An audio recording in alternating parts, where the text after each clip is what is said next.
construction. Ito na yung site.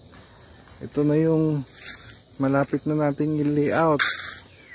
Ngayon, nag-aasikaso pa lang tayo ng mga dokumento para sa building permit bago tayo mag-umpisa. Kasi ito ay requirements ng subdivision ng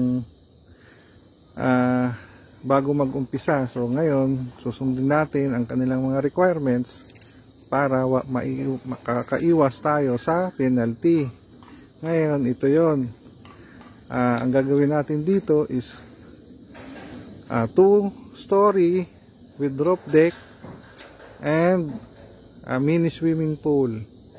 Dito, ito mismo yung location. Ito yung first point ng lote. Yan yun ang muhon. Yan yung muhon. 1 meter away from the sidewalk sa drainage, and then ito yung kahoy na makikiusap tayo na may titira dito. Ito siya. Ito yung pangalawang muhon. Ayan, second point and third point. Tapos doon sa dulo. So soon papaalam tayo sa taga rito para makapag-umpisa. At bilang tayo ay manggagawa lamang, susunod tayo sa policy.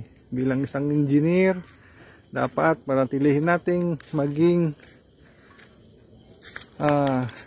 magkaroon ng structural integrity at ang mabigyan natin ng maayos na design at ang itatayo natin na residential. Kasi bilang civil engineer, ang priority natin ay life and property.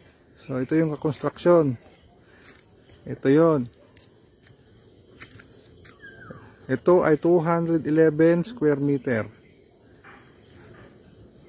lot area. Ayan lang ang construction. Maraming salamat.